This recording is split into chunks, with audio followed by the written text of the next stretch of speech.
Good morning, or should I say good afternoon.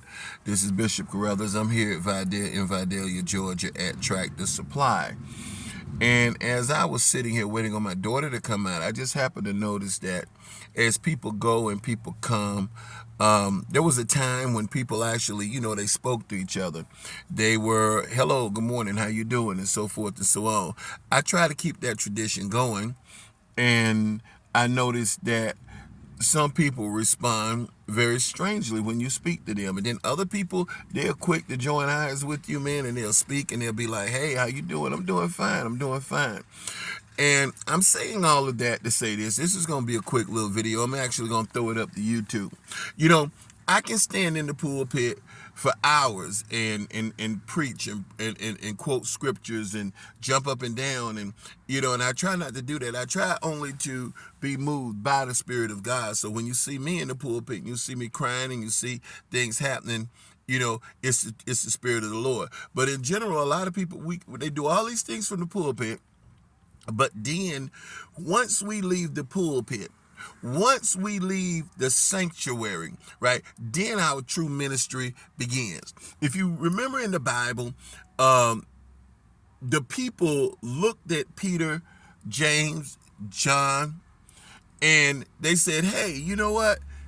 These guys are Christians, which was a heck of a compliment to give to a group of men that had never identified themselves with any specific religion. We tend to identify ourselves with the religion wherein those people were called Christians simply because of their conduct and the way they acted and the way they carried themselves. When they saw those disciples, people who had never met Jesus but had heard about him, right? They identified his disciples as Christians based on the way that they act. And the same should still prove today. Still prove true today. We should be identified as Christians not by what church we go to or what affiliation we have, but how we treat our fellow man. Period. Our lives should be a walking example.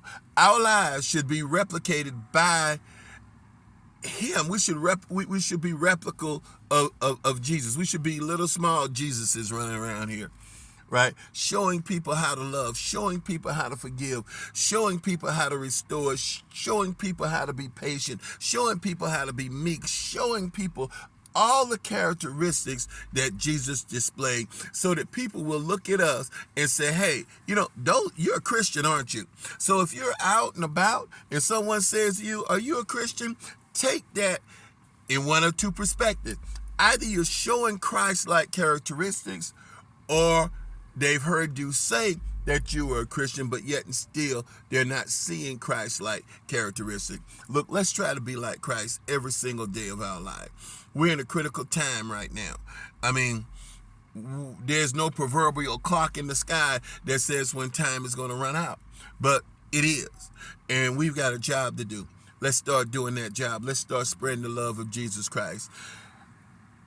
I'm going to post this video to YouTube. You guys, I'm really going to start putting some effort into my YouTube channel. I want to take a lot of Facebook Live videos and post them on there, but I'm still figuring out how to do that. I'm not technically proficient yet, but just know I love you. And let's really begin to focus on life service rather than lip service. Even the scriptures tell you that Jesus said they honor me with their mouths, but their hearts are far from me. Let's get our heart connected to Jesus and the things that represent him. Period. It's time that we really begin to preach the gospel, as I said, not through lip service, but through life service. You guys have a great and productive day. Remember, I love you. This is Bishop Carruthers. If you see any of the videos on my YouTube channel that you like, hey man, like, subscribe, follow me. I'm going to be hitting you up back to back more often. I've been a little apathetic lately. I've been caught up in a place, but there's only one way out. God bless you. I love you, and I'll talk to you later. This is Bishop Carruthers here at Tractor Supply in Vidalia, Georgia. And we're out of here. God bless you, man.